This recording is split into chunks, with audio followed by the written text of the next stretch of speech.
जय माता दी प्रिय देवी और सज्जनों। आज हम सुनेंगे दुर्गा सप्तशती का 10वां अध्याय। पिछले अध्याय में आपने सुना कि माँ भगवती ने निशुंभ का वध कर दिया था। अब असुरराज शुंभ स्वयं युद्ध भूमि में उतरता है। वह देवी और शुंभ के बीच अंतिम और निर्णायक युद्ध है। आइए श्रद्धा और भक्ति के साथ इस दिव्य कथा को सुनते हैं। जय माता दी। तो चलिए चलते हैं कथा की ओर। दुर्गा सप्तशती 10वां अध्याय, शुंभ वध। निशुंभ के वध के बाद अपने भाई निशुंभ की मृत्यु देखकर शुंभ अत्यंत क्रोधित हो गया। उसका अहंकार घायल हो चुका था। उसने देखा कि उसकी विशाल सेना नष्ट हो चुकी है। उसके सभी प्रमुख योद्धा पराजित हो चुके हैं, फिर भी वह हार मानने को तैयार नहीं था।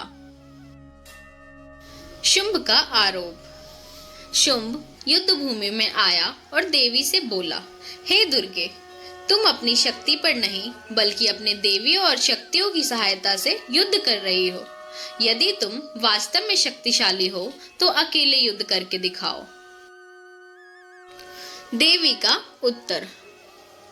माँ भगवती मुस्कुराई। उन्होंने शांत स्वर में कहा, इस संसार में मैं ही एकमात्र शक्ति हूँ। ये सभी शक्तियाँ मेरे ही स्वरूप हैं।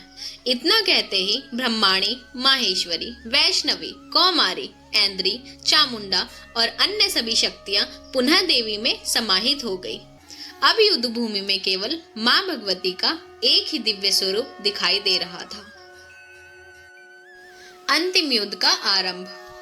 शुंभ ने क्रोध में आकर देवी पर अस्त्रों की वर्षा शुरू कर दी। उसने अपनी पूरी शक्ति लगा दी। आकाश अस्त्रों और बाणों से भर गया। देवी ने भी अपने दिव्य शस्त्रों से उसका सामना किया। युद्ध अत्यंत उग्र हो गया। भयंकर संघर्ष। शुंभ बार बार देवी पर आक्रमण करता रहा, लेकिन देवी प्रत्येक आक्रमण को विफल करती रही। कभी त्रिशूल, कभी चक्र, कभी बाणों से युद्ध चलता रहा। युद्ध की गर्जना से दिशाएं कांप उठी। देवता आकाश से यह अद्भुत दृश्य देख रहे थे। आकाश में युद्ध। कथा के अनुसार युद्ध इतना प्रचंड हुआ कि दोनों आकाश में भी युद्ध करने लगे। शुंभ ने अपनी समस्त शक्ति का प्रयोग किया, लेकिन देवी का तेज और बल उससे कहीं अधिक था। शुंभ का अभिमान धीरे धीरे टूटने लगा। शुंभ का अंत। अंततः देवी ने अवसर देखकर अपने दिव्य शस्त्र से शुंभ पर प्रचंड प्रहार किया। शुंभ गंभीर रूप से घायल हो गया।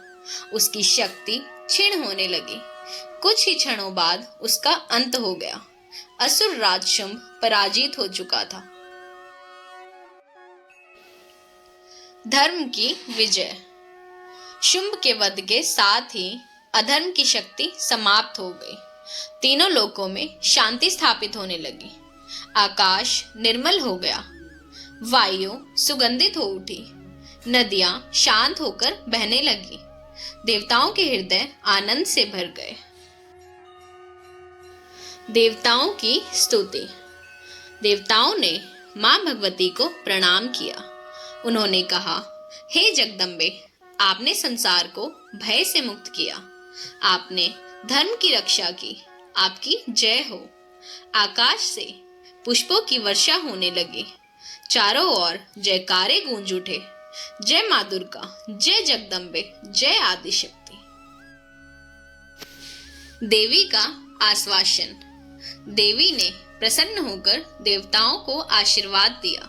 उन्होंने कहा, जब सब संसार में संकट आएगा, जब जब अधर्म बढ़ेगा, मैं विभिन्न रूपों में प्रकट होकर भक्तों और धर्म की रक्षा करूंगी। देवताओं ने पुनः मां को प्रणाम किया। जय माता दी। तो भक्तों, यह था दुर्गा सप्तशती का 10वां अध्याय, शुंभ वध। यह अध्याय हमें सिखाता है कि चाहे अहंकार और अन्याय कितना भी शक्तिशाली क्यों ना हो, अंत में सत्य, धर्म और दिव्य शक्ति की विजय होती है। अगर आपको यह पाठ पसंद आया हो तो कमेंट में लिखे जय माता दी। अगले वीडियो में हम सुनेंगे दुर्गा सप्तशती का एकादश अध्याय नारायणी स्तुति। जय माता दी। माँ दुर्गा से क्षमा प्रार्थना। हे जगदम्बे माँ दुर्गा, मैं आपके श्री चरणों में बारंबार प्रणाम करती हूँ। मुझसे इस पाठ के दौरान जो भी भूल, त्रुटि या अशुद्धि हुई हो, उसके लिए मुझे क्षमा करें। हे माँ, मैं ना तो विधि विधान को पूर्ण रूप से जानती हूँ और ना ही आपकी सही प्रकार से पूजा अर्चना करने में समर्थ हूँ। फिर भी मैंने सच्चे मन और श्रद्धा के साथ आपका स्मरण किया है। यदि मेरे उच्चारण में कोई गलती हुई हो, यदि किसी मंत्र का पाठ ठीक से ना हुआ हो, यदि किसी श्लोक का कोई शब्द छूट गया हो या मेरी बुद्धि और सामर्थ्य के अनुसार कोई कमी रह गई हो, तो हे करुणामयी माता, कृपया उसे क्षमा करे। हे माँ, आप दयामयी हैं, कृपामयी हैं और अपने भक्तों पर सदैव स्नेह बरसाती हैं। जिस प्रकार एक माँ अपने बच्चों की छोटी बड़ी गलतियों को क्षमा कर देती है, उसी प्रकार आप भी मेरी सभी भूलों को क्षमा करें। माँ, मेरे जीवन के सभी दुख, कष्ट, भय और बाधाओं को दूर करें। मुझे सद्बुद्धि, शक्ति, साहस और धर्म के मार्ग पर चलने की प्रेरणा दें। मेरे परिवार पर अपनी कृपा बनाए रखें। सभी भक्तों के जीवन में सुख, शांति, समृद्धि और स्वास्थ्य प्रदान करें। हे माँ दुर्गा, मेरे द्वारा किया गया यह पाठ, यह भक्ति और यह प्रार्थना स्वीकार करें। आपकी कृपा के बिना मेरा जीवन अधूरा है। मुझ पर अपनी कृपा दृष्टि सदैव बनाए रखे। जय माता दी। जय अम्बे गौरी। जय जगदम्बे माँ।